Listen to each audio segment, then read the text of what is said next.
Oh, we can start.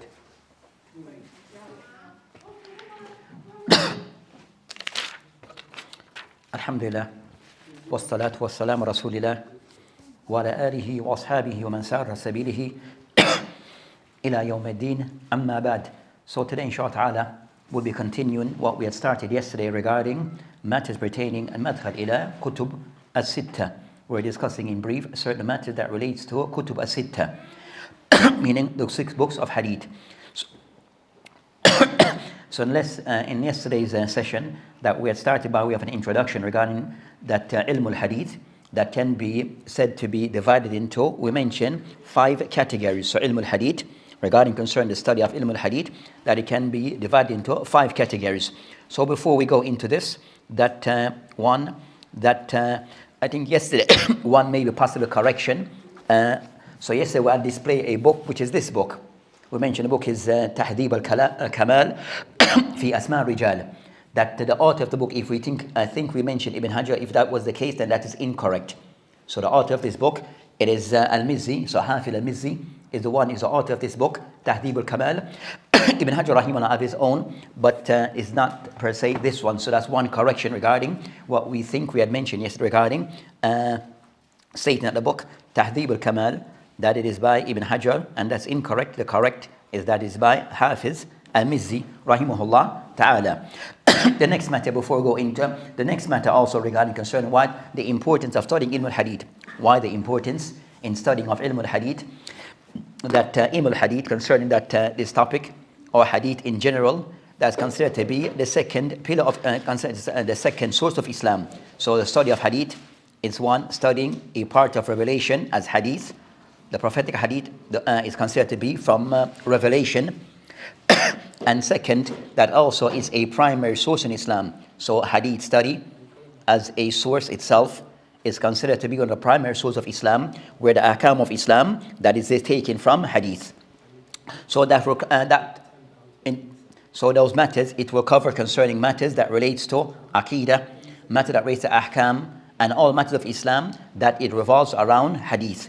Also regarding ilm al-hadith, that you find that of those things that make it distinguish regarding its importance, that with ilm al-hadith is of that science that every science goes back to ilm al-hadith. So every science that it have to reference hadith. So there is no science except hadith is a part of it. So hadith is a part of the science concerning al-Quran by way of tafsir of the Quran. So for the person to know concerning matter that relates to qiraat, matter that relates to tafsir of the Quran, the most reliable source of tafsir of the Quran is by way of the sunnah, by way of hadith of the Prophet ﷺ. So the Prophet ﷺ is explanation of hadith, whether by way of his words or by way of his actions, then this constitute one of the more reliable sources in relation to explaining the Quran. Also ilm al-hadith that is connected to other sciences by way of science concerning al-fiqh, halal and haram, that the primary source after the Quran is hadith. And you might find that hadith regarding halal and haram, discussing concerning those things that are permissible and those things that are not permissible, that hadith may go in more detail than even that of the Quran. So it shows regarding the importance of ilm al-hadith and understanding the science of hadith and the sources of hadith. And also in all other science, we find concerning matters that relates to al-aqeedah, that the Prophet ﷺ also have explained many matters concerning aqeedah. So his statements regarding matters that pertain to aqeedah also serve as the primary source. So aqeedah, so matters concerning hadith, that it enters into all other science. So back to what we were discussing concerning yesterday, we mentioned regarding concerning hadith, that as a general umbrella, that it falls various topics, follows on to this, or areas of those areas of hadith concerning kutub al-musannifah. So books that have been written and authored by the ulama of the past regarding hadith. So hadith, books that collect primarily concerning hadith. And you have other books that also may extend, collect athar, aqwal of the salaf. But books of hadith, and more so kutub al-sitt, I mentioned usul al-sitt.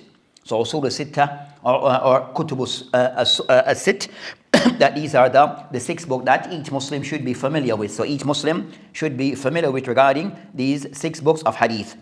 Also with hadith that we mentioned regarding that the other science concerning ilm al-mustalah or usul al-hadith, that also is of the science of hadith that a person should study to know the terminology of the ulama of hadith and also the principle that they followed. So as to the person upon clarity regarding how to approach a study of hadith. Also third, books of riwayat, books that cover concerning narrators of hadith. So that's concerning the narrators, and we mentioned some books of that type. And also books that relates to ilm al-ilal, that discuss concerning those things that may be things that hidden defects in hadith that needs to be uncovered. So it shows the level of preciseness regarding the ulama in checking and trying to verify the hadith regarding what it contains, that everything is correct and there's not even things that are hidden that are left behind. And also fifth, regarding kutub at-takhrij. So kutub at-takhrij that we mentioned, that this now give the person that tatbiq al-amali, give the person a practical explanation regarding all those things that were covered before. So the person wants to know how to practically apply concerning ilm al-hadith, then the person will look to the books of takhrij, where everything now is placed under one umbrella, where the person using all those tools of hadith in checking and verifying and coming to a conclusion regarding a particular hadith. Also as stated regarding kutub sitta in particular, which are, we said initially that there were 5 books the ulama have mentioned, then they add as an additional book, which would be the 6th book of hadith.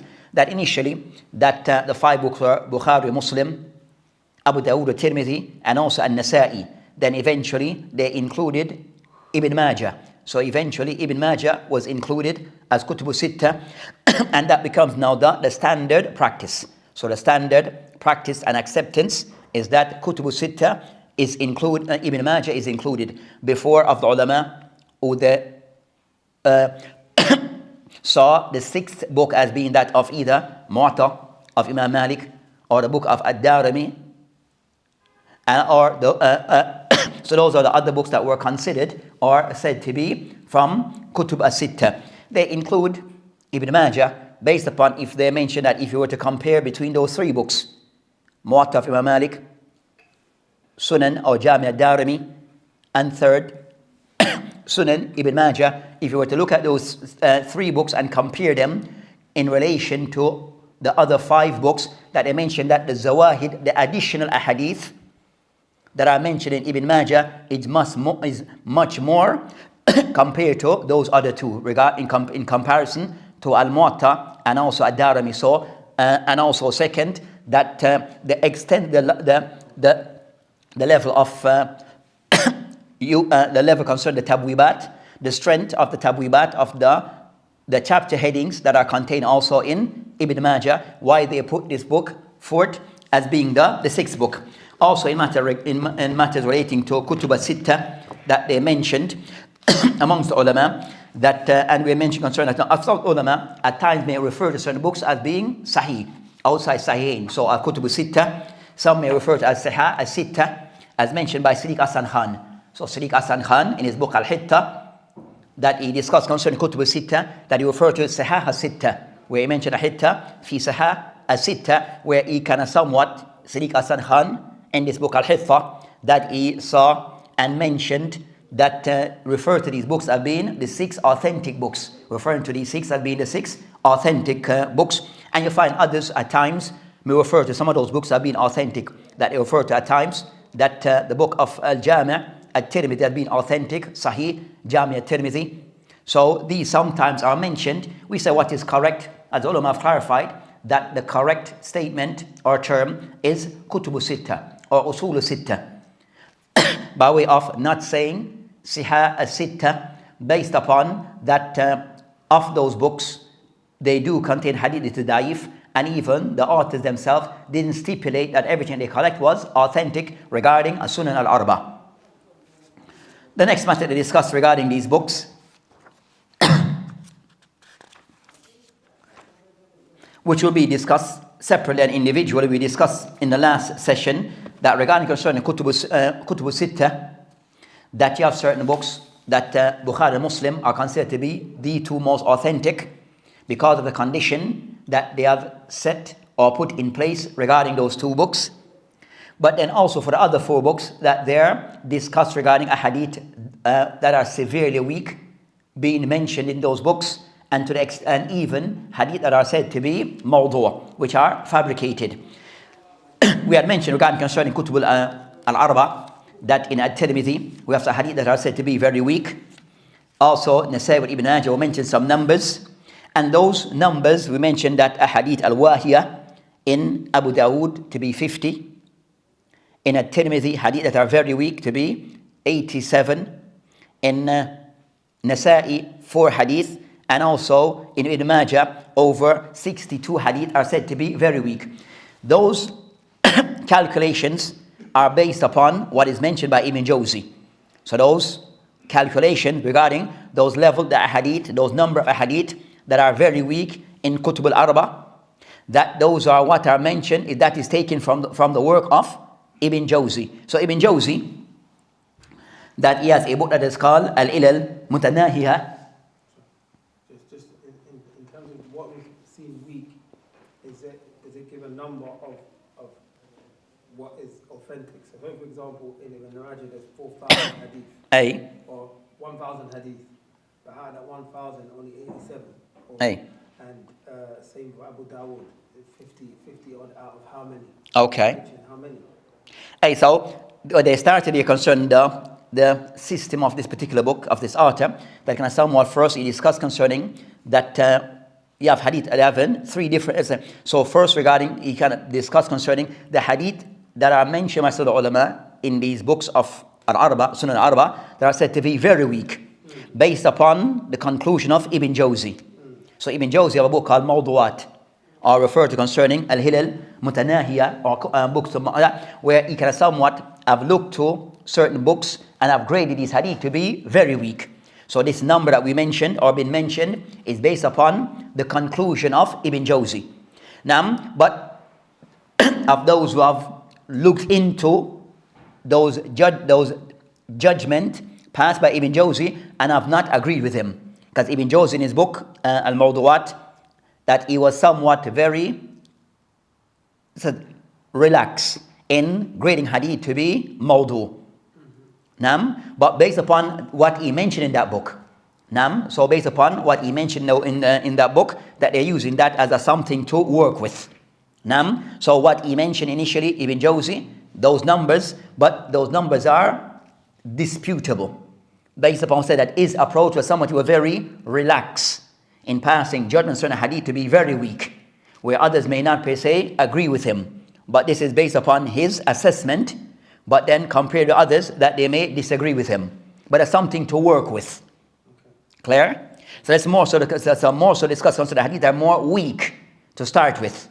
Then he discussed the next categories, which will be the categories of the hadith al-mawdu'. Hadith are said to be mawdu'. The question is, are there hadith mawdu' in a Sunan Arba? So Bukhari and Muslim, no. But for Sunan Arba, Abu Dawood, Tirmidhi, Nasa'i, Ibn Majah, are there hadith that are said to be mawdu' that are contained in these books? Right? So based upon Ibn Jawzi conclusion, that again, that yes, that's the case. So he mentioned some hadith. Does Ibn Jawzi take the grading the hadith? Which method they use? Is sometimes in this particular topic is somewhat complacent, somewhat mutasahil. You understand? Somewhat, quick. Use the word that sometimes quick to pass judgment on hadith bin mawdu'. So in this regard, because he had a book particular on that topic. So based upon his approach, it was somewhat very complacent at times in ruling hadith to be mawdu' and very weak. But he has after a famous book on that topic, which is inside there. So according to him, Ibn Jawzi, we mentioned yesterday that he mentioned that in Sunan Arba, that we have Abu Dawood over 4 hadith. That he mentioned at Tirmidhi, 23 hadith. Also in Nasa'i, 1 hadith. Even that 1 hadith is an athar. So the 1 hadith in Nasa'i that is said to be mawdu', fabricated is one hadith which actually an athar. Nam, not per se an hadith. Then you have in Ibn Majah, you have 29 hadith that are said to be mawdu'. So I said that's the conclusion of Ibn Jawzi. So you find one of the mashaykh of contemporary times who live in Medina, who is Umar Falata, from the tribe or from the family of Falata, and they are said to be, you have a lot of mashaykh from amongst them, or some mashaykh from amongst them. So one of those mashaykh, that his name is Umar ibn Hassan Falata, Hafidullah, and alhamdulillah, that in Medina, I studied with him for a while, because he's somewhat specialized in hadith. So his thesis, he was the one, he somewhat was the first one to do a master's thesis in Qura. So when he was first established, the first person to gain a higher studies degree was him. It was a big thing. Of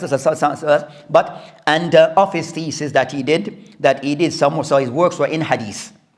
So of the works that he did a book that he called concerning al-Wadf al-Hadith and Nabawiyah. So it's one of his theses that's now printed. The first one was in 3 volumes. The more recent print now is, I think, in 4 volumes. But it's one of the top books on that topic.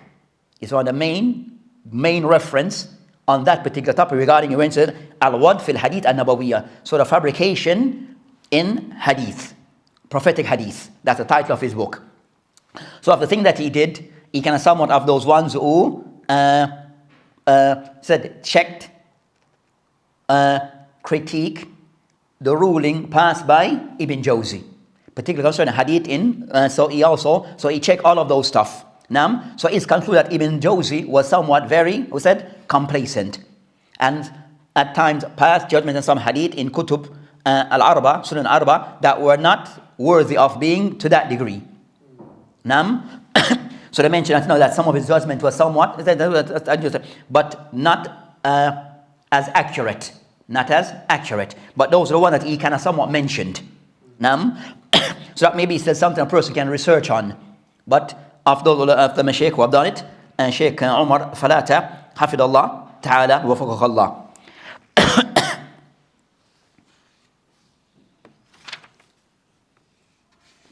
Then the author, they discuss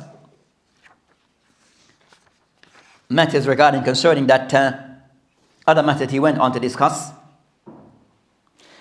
So we're discussing concerning this particular book is another book regarding that relates to Kutub al-Sittah. So you have other works that, for example, that you find that Khalid Radadi, rahimahullah, one of the Shaykh from Medina, that have a book that he discussed concerning. He mentioned Afdal Tabaat wa Shuruhat Kutub al-Sittah.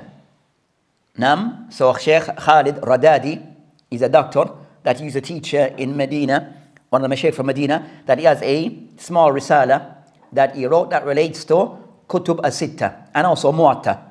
From I can recall, where he go to concerning what's the best print of each of these Kutub al-Sittah, because that's still something that is still being discussed. What's the best print or something like that to Allah, especially concerning the people who specialize in hadith, trying to find the most precise print in the books of hadith. So they get the most correct version that's available. So that's the intent. So you have discussed concerning the most accurate prints of Kutub al-Sittah and also the main explanation. So if I can find that online, with something which is useful. So about general insight regarding the works around Kutub al-Sittah. But of those works regarding Kutub al-Sittah, then you have another word that we find that they mention regarding al-Kutub al-Sittah wa mustalahan wa mazaya. So that's the work concerning that Kutub al-Sittah. And they discuss so what we're discussing somewhat where they discuss concerning Kutub al-Sittah and what are some of the mustalahat, certain terminology that relates to Kutub al-Sittah and also its virtues. So those are, like I said, worthwhile thing for the talib to read, to get some general breakdown regarding, but they said online, but in Arabic.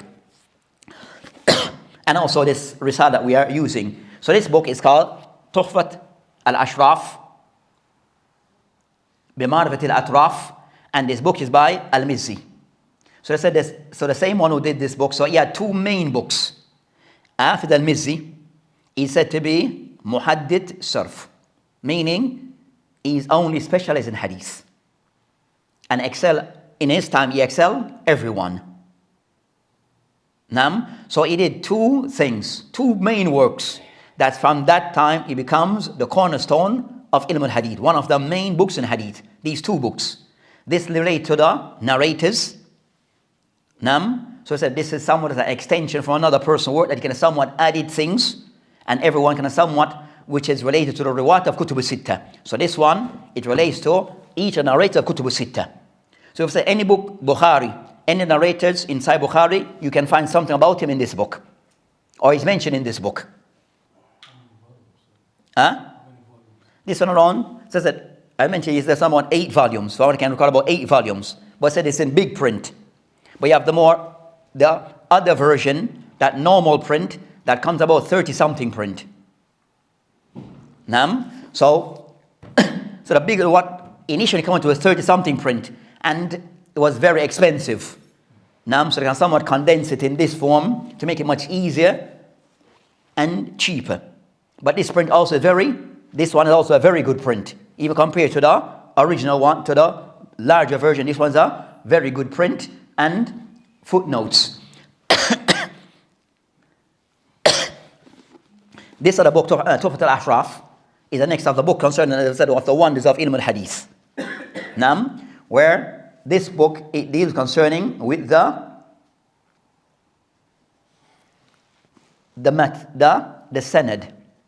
So yesterday we mentioned a book that deal, Jami' al-Usul, deal with the matan. This one deal with the sanad. So if the isnad in Kutub al-Sitta, we'll mention them here, the full chain.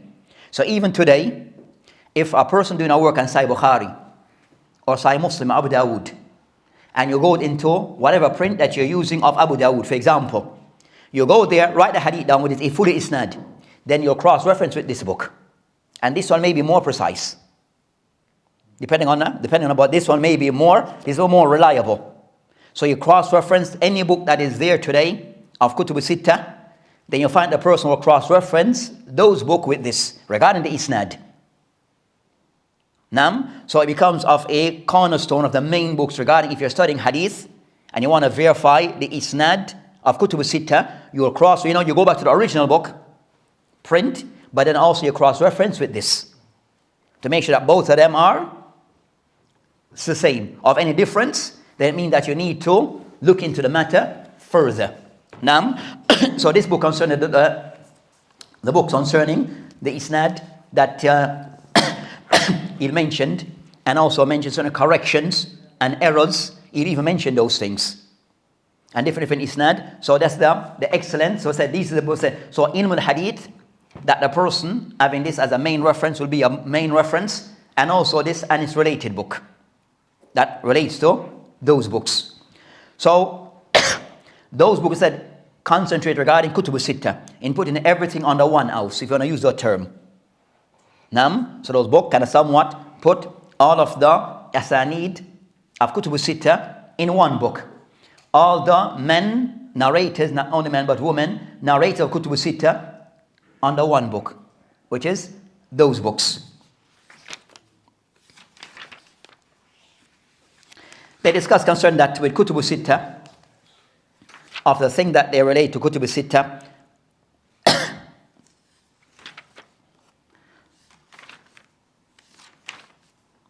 We start concerned that with Kutub al-Sitta, that also with each books that we have of Kutub al-Sitta, the author of the isnad of the book, inside the book.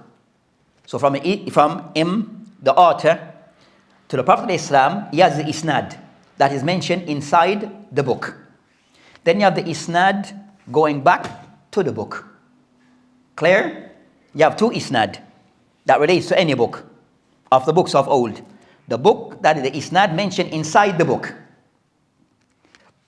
Clear? The isnad mentioned inside the book. Then you have now the isnad from him, the author. For example, Imam Muslim.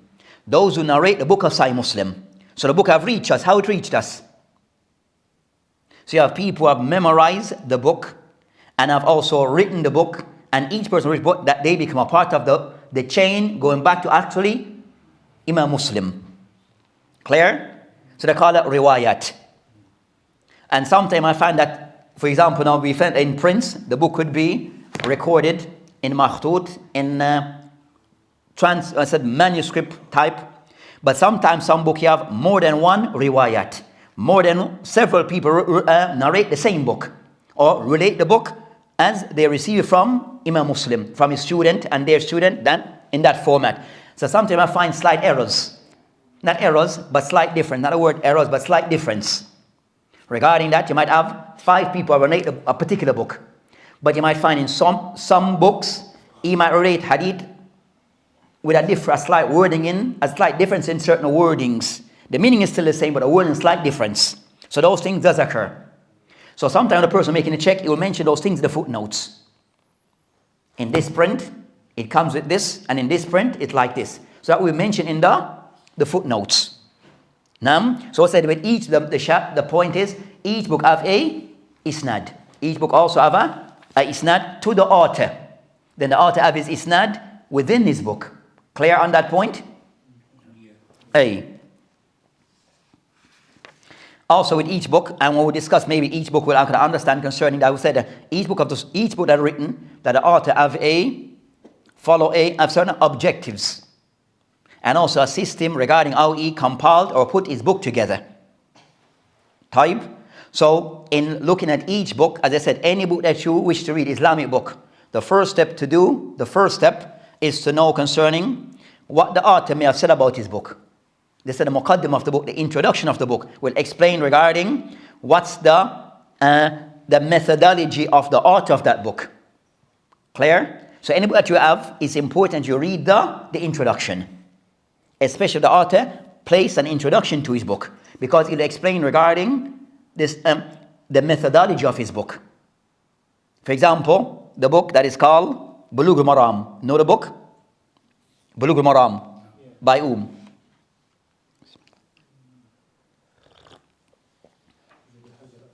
Ibn Hajar al-Asqalani. So Ibn Hajar al-Asqalani rahimahullah, he has his book Bulugh al-Maram.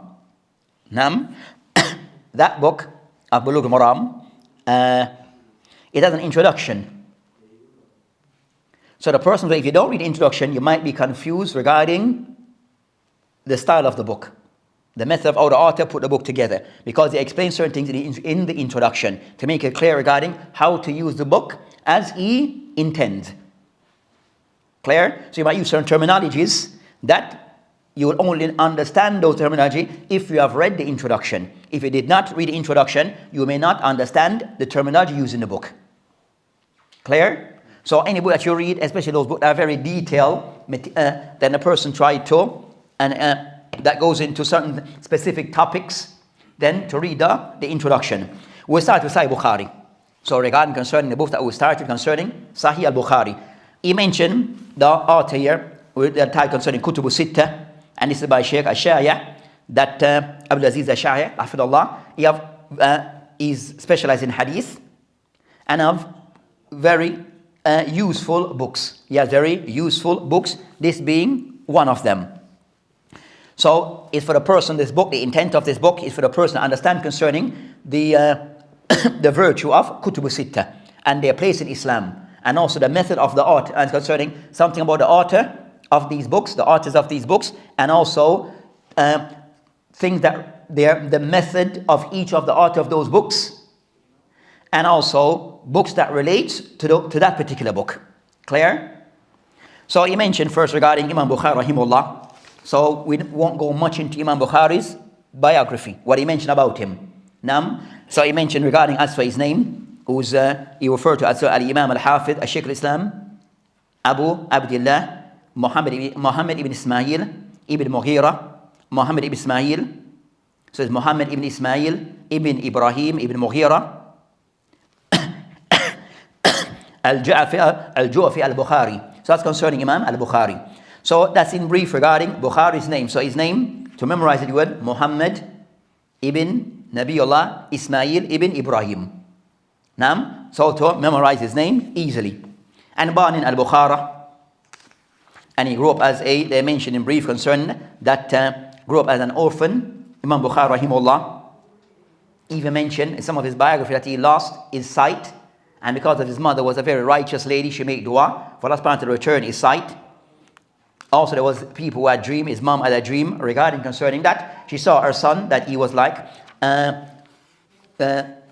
removing, wiping away cobwebs from the Prophet ﷺ, and he mentioned that you be the one to defend against the Prophet ﷺ Sunnah. So that's concerning Bukhari. The main thing regarding that. As for and Bukhari rahimullah is said to be an imam in hadith wal fiqh. So Imam Bukhari have mastered the sciences of hadith, and also is a faqih, also one of the ulama of fiqh. And his book also is a testimony of this.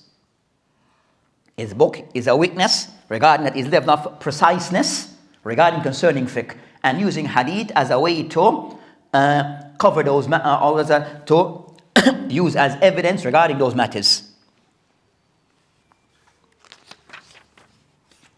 Imam Bukhari rahimahullah regarding concerning that also have authored many books. So the book that is more famous is Al-Jami' Sahih, but he has authored many books. So you have a list of books: Adab al-Mufrad, Al-Kuna, Bir al-Walidain, Tariq al-Khabir, Tariq al-Awsat, Tariq al-Saghir, Rafa Yadain fi Salat, Qira' Khalf al-Imam. So you have many books. Khalq Af'al al-Ibad. So Imam Bukhari rahimahullah, you have a book also, Kitab al-Duwafa. So he has many books in hadith. Imam Bukhari rahimahullah has many books in hadith, or many books in different topics.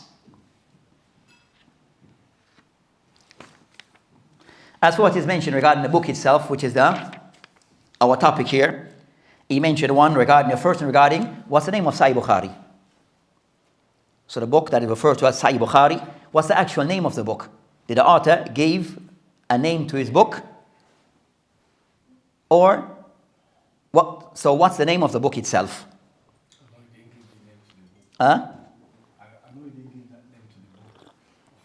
So it become renowned as Sahih Bukhari, but the actual name, certain scholars mentioned that actual name, that's a rhetorical question at times. So the name of the book, you have a difference between the ulama regarding what's the exact name. But the more, what is now become more, what is deemed to be the more correct name or title of the book, that they mention Al-Jami'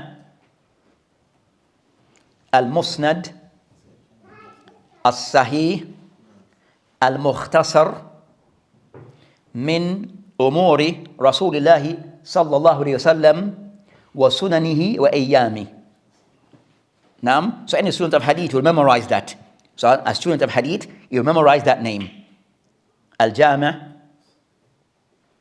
Al-Musnad Al-Sahih Al-Mukhtasar min Umuri Rasulillahi sallallahu alayhi wa sallam wa sunanihi wa ayyami.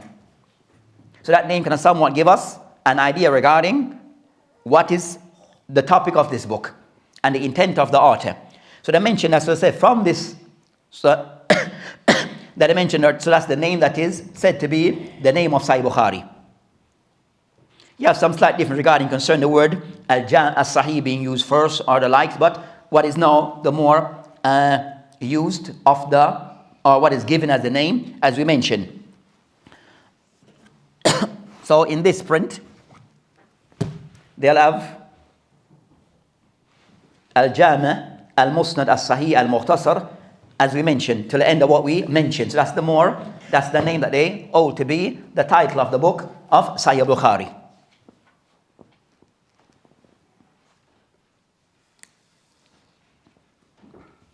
So each of those words in that title carry a meaning. So the word Jami', it carries a meaning that is understood by the people of hadith. And we mentioned yesterday what is the meaning of Jami', of Jawami'.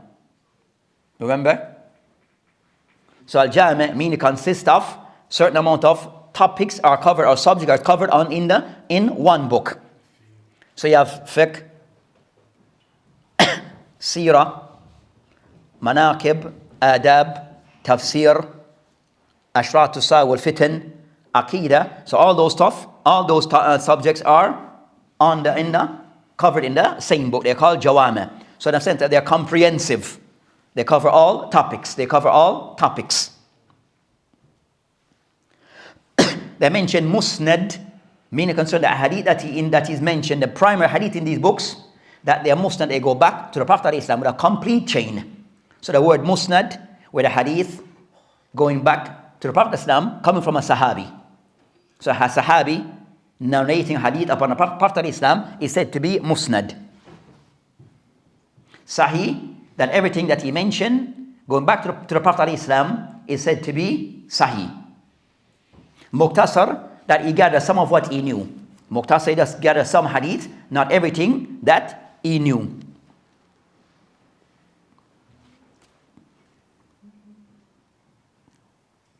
So the word musnad is a key word with the ulama of hadith in this context mean hadith which is marfu', the hadith go back to the Prophet ﷺ, muttasilan isnad. So it means concerning the hadith, it goes back to the Prophet ﷺ with a complete chain. Some of the ulama all concerning musnad, that also hadith is muttasil, but it's been narrated from a sahabi. So that will remove. As for the makan of Sahih Bukhari, he mentioned here that is considered to be awwal kutub sitta, is the first book of kutub sitta, and also is considered to be the most authentic books amongst the books of hadith. It's considered to be the most authentic book amongst the books of hadith. And that is accepted, something which is agreed upon between the Muslims. That Bukhari and also Muslim plus Muslim are considered the two most authentic books of hadith. So Bukhari and Muslim are considered to be the two most authentic books of hadith. And Bukhari is more authentic than that of Muslim.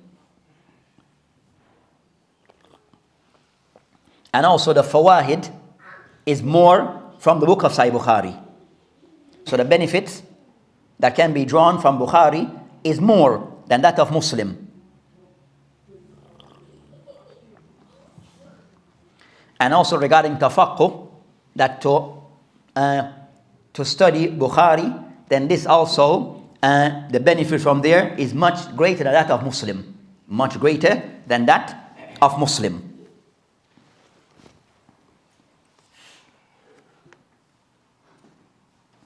Why Imam Bukhari wrote this book? What's the reason that pushed him, encouraged him to write this book?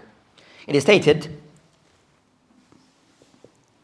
that Bukhari rahimahullah kunna inda Ishaq ibn Rahuya, Ishaq ibn Rahaway, Ishaq ibn Rahaway.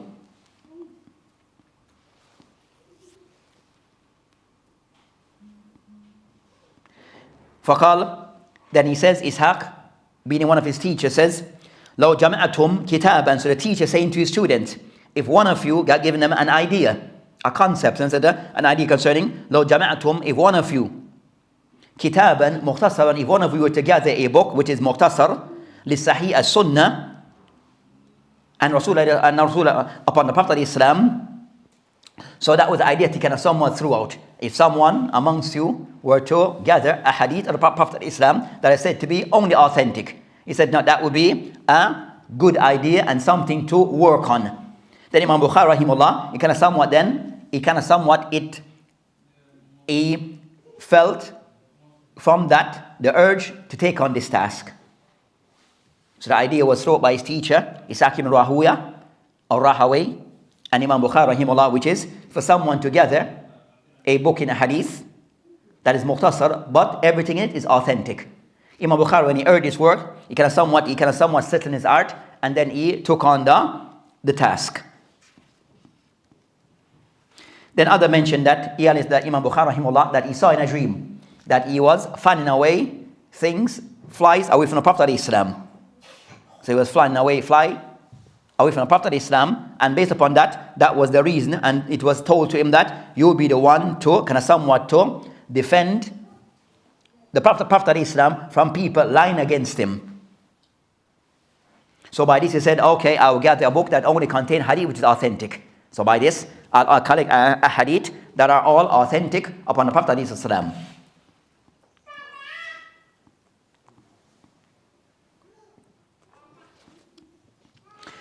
With Sahih Bukhari, it have ahadith that are said to be fall into different categories, or what is mentioned in the book. Ahadith marfu', hadith that go back to the Prophet ﷺ with a full isnad. Also, he has certain narration that are said to be mu'allaqa, a hadith that does not have a full chain. Mentions certain narration that does not have a full, complete chain. Also, he mentioned things that go back to the Sahaba. So at times you mention narration go back to the Sahaba.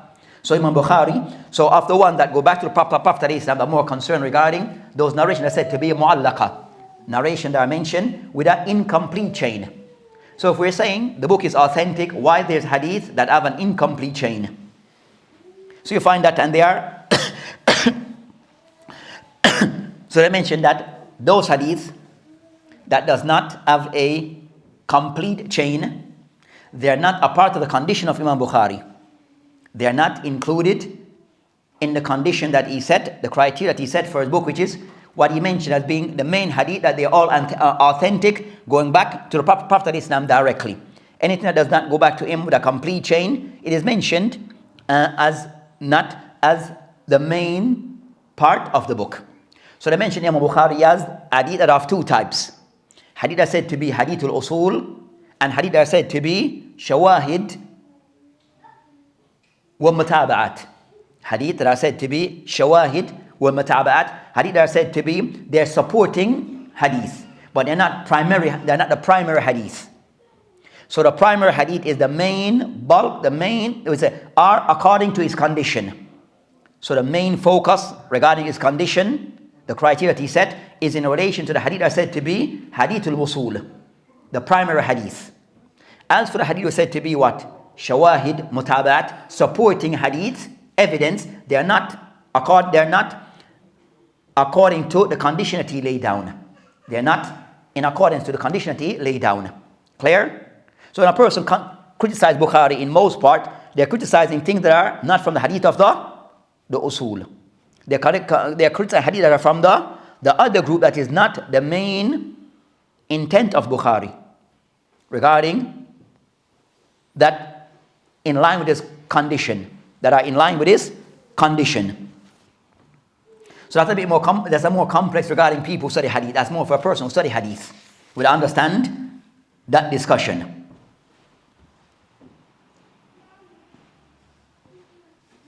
Imam Bukhari rahimahullah, when he wrote the book, they mentioned that he gave his book to be looked at and critiqued by some of his teachers.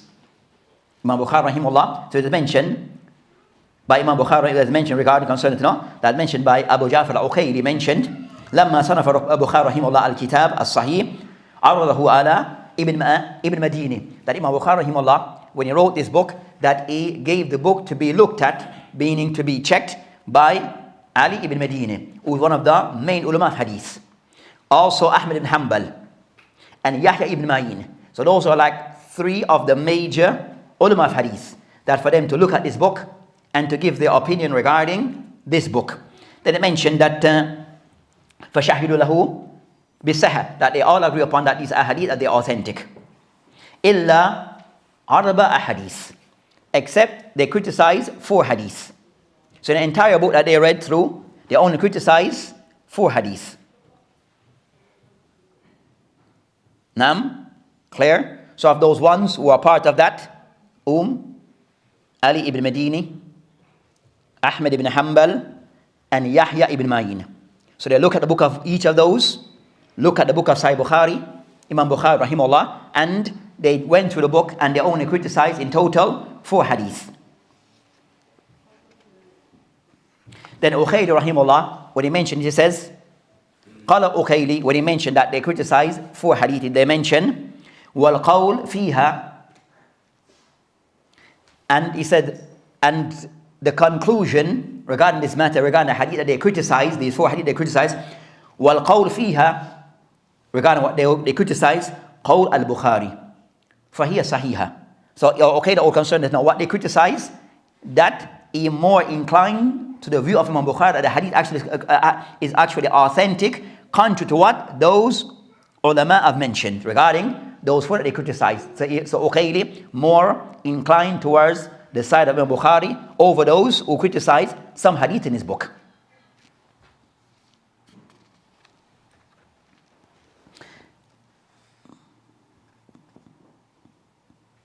A hadith al-mu'allaqa in Sahih Bukhari are over 4,000 with repetition. They are over 4,000 in with repetition.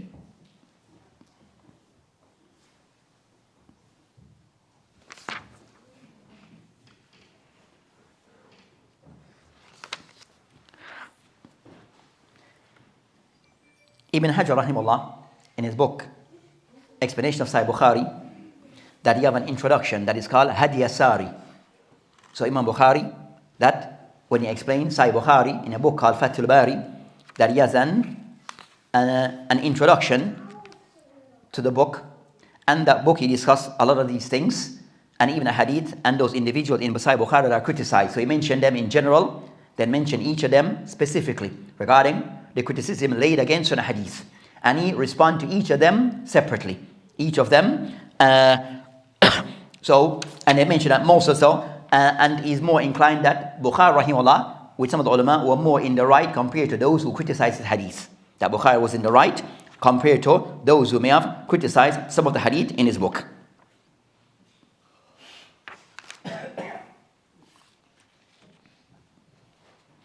Other thing that distinguishes Bukhari, what they mentioned a book concerning al-fiqh, regarding his tabweeb, is the chapter headings. So he mentioned regarding of the thing that Bukhari, regarding his book, that regarding the chapter headings, that at times trying to link between the ahadith that are used in the book, in the chapter, and the chapter heading. It's sometimes it is clear, it is straightforward regarding making that link, and at times it's not that straightforward. At times that's not as straightforward regarding trying to link between the chapter heading, so trying to bring the link between the hadith that is mentioned and the chapter heading. What's the link between both? At times that can be difficult. Today even have books just on that topic. There's a book that are in 5 volumes just on that topic. Not to explain the book in total, Bukhari, but only to discuss the chapter heading inside Bukhari in 5 volumes. So he shows, and you have others who have done other works. You have others who have done, and a few works that comes in many volumes on that topic only on that topic. Also, Sahih Bukhari, they mention regarding concerning that books regarding explanation of Sahih Bukhari. So you have explanation of Sahih Bukhari. That there are many explanation of Sahih Bukhari. The Afdal Taba, before then, you have a discussion. Bear in mind that the word sometimes you have those who have tried to produce the best print of Sahih Bukhari. So we said the best print of Sahih Bukhari. Those things are, one, the person who said that this is the best print that they are, is a person who have made comparison. And also you know what's out there. So the person who said this is the best print of any book, or this is the best explanation, is for that person, that means that person have compared all that is available. Because to say something is the best is based upon a comparison with all the things related to that. Clear? And sometimes a person, for example, of those things that I took from Sheikh Mashur Hassan, Hafidullah, he mentioned, for example, even books regarding prints and explanation. Each book regarding explanation, it serves its own purpose. Now, based upon what the author is trying, the approach of the author. Because he might intend to focus on a particular thing in that book. Why? In his explanation. So he go more in detail on the thing that is the main focus based upon the method that he approached that book. Clear? So 2 authors of the same book, explanation might have different approach as to what they're trying to cover more regarding that explanation or his explanation. Clear? So to say, so to make that comparison at times can be, I said the person has to know, I've seen everything is out there. For example, a person will say that the best explanation of Sahih Bukhari will be which one? The best explanation of Sahih Bukhari would be, what would they say? His own explanation. No, the best explanation of Sahih Bukhari. The best explanation of Sahih Bukhari. He didn't explain it, Imam Bukhari. But others who came after. Which is the one that is mentioned the most? Fathul Bari by Ibn Hajar al-Asqalani. So if someone said that that's the best explanation. So the question will be to the person, what are all the explanations that are out there? Too many. Hey, there are many. Come said, at one point that may be the more detail, but today you have other explanations that are out there that came after. You have one that is written by one of the ulama of Hind. I forgot. And it's online. It's in print, but the print, I don't trust that print. Nam, that one, it came after Fathul Bari, and that one more detailed than Fathul Bari, because he came after. So he took from Fathul Bari and other sources, that one more detailed than Fathul Bari. But it's not well known, because very few print, and one of the ulama of Hind who did this explanation, but is, from what I've seen, more detailed than that of Fathul Bari. So comparison sometimes is based upon, you understand, what you know or what you think you know. So the person said, so the better wording to say, one of the good explanation is such and such. A better wording of the reliable, good explanation of this particular book is such and such book. For example, Kitab al-Tawheed, or any book. Sahih Muslim, if we think about Sahih Muslim, which is the best explanation? People said a one-off, and Nawawi. So, but that's just, people say because it's the more popular explanation. It's the more popular explanation. But is it the best explanation of Sahih Muslim? So the question will be with what the person know of the explanation of Sahih Muslim. Because you have even now new prints coming out. Explanation of Sahih Bukhari, Sahih Muslim. You have organizations that are geared just to print, just to work on explanation or works only around Bukhari. And producing the explanations. One that have been printed and they have reprinted them. So I mentioned saying that the best explanation, then that is something a person has to be mindful of, be careful of saying those terms, using those words, the best explanation. A good explanation, a reliable explanation, a detailed one, such and such, but say this is the best. Then is either what you have known, but is that the reality?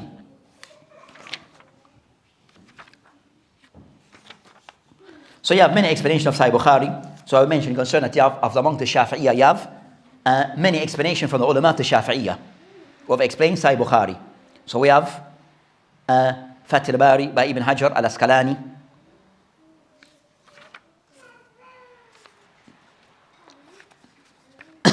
Also, of those explanations that are well known regarding explanation of Sahih Bukhari, that we have Kirmani. So Al-Kirmani also have an explanation of Sahih Bukhari that's also in print and a reliable explanation to some degree, to a degree, is considered to be a reliable explanation.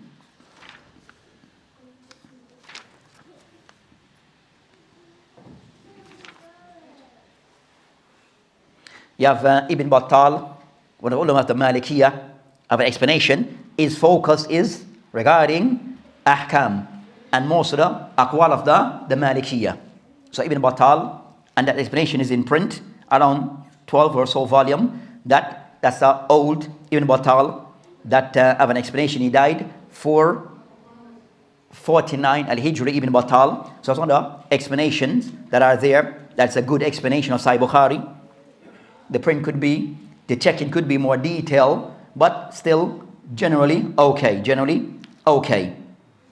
Also a large explanation, another one that is of print of recent, one that they call At-Tawdih.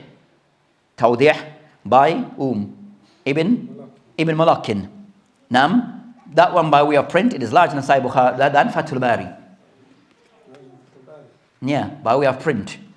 By size. By way of size. So that one also, a useful, a very good explanation. Umdatul Qari by Badr al-Din al-Aini of the Ahnaf. So there are many explanations of Sahih Bukhari that are there.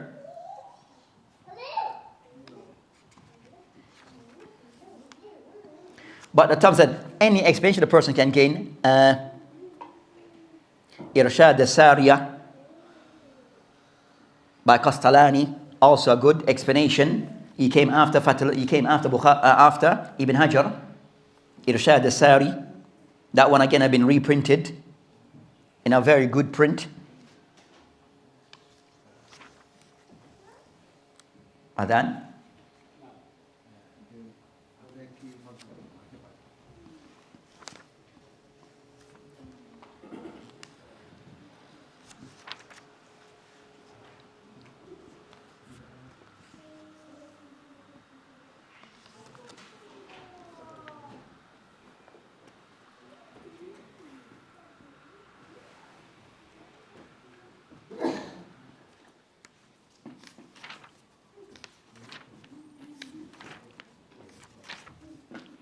They mention here over 100.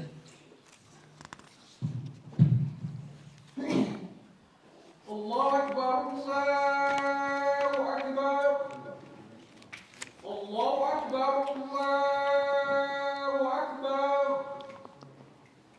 Ashhadu an la ilaha illallah. Ashhadu an la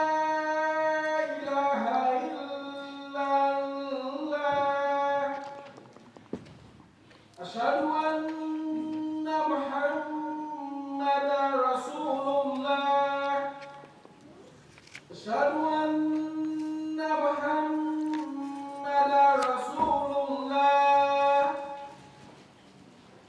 حي على الصلاة حي على الصلاة حي على الفلاح حي على الفلاح الله أكبر الله أكبر لا إله إلا الله.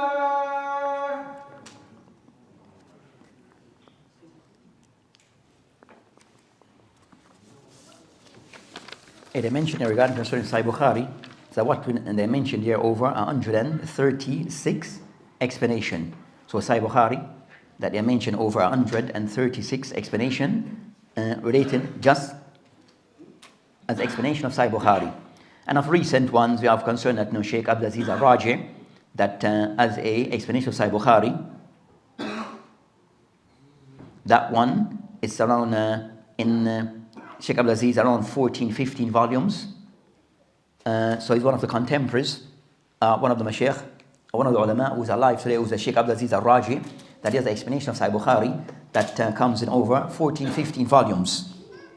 Then also you have Ibn Usaymin of Latin, that also the explanation of Sahih Bukhari, that comes around 16 volumes. It's not complete, the explanation of by Ibn Usaymin, so it's not complete, but you have an explanation of Sahih Bukhari that is around 16 or so volumes. So these are more of contemporary, latter day time, contemporary explanation of Sahih Bukhari, but over 130 something explanation that you have mentioned here, and you might find even more. There may be even more explanation, as you find that ulama of Hind also have different explanation. Also, they also share an explanation of Sahih Bukhari.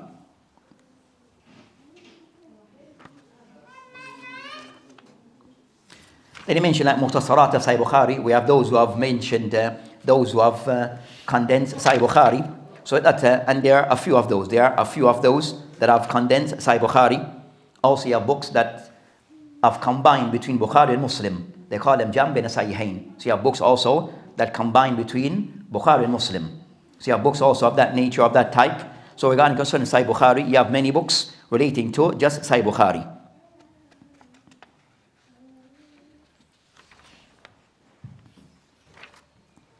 So we'll stop here regarding Sahih Bukhari, or some of those things that he mentioned regarding Sahih Bukhari, and we'll continue. We mentioned these lessons due to, and so we'll stop here regarding this, and we'll continue inshallah ta'ala regarding other books of Kutub as-Sun or Kutub al-Sitta. We discuss Sahih Muslim next, and hopefully at-Tirmidhi. We'll try to discuss those two books next, inshallah ta'ala.